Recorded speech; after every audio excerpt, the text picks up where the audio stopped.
How to clear saved passwords on Opera Mini. Hello guys, in today's video I'm going to show you how to clear saved passwords on Opera Mini easily and fast.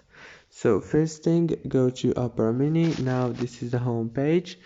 Click here down on this option. Click here and now scroll down until you find clear browsing data option.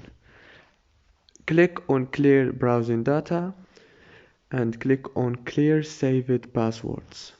Now click OK and everything will be done. If this video was helpful for you, please don't forget to like and subscribe, and thank you so much for watching.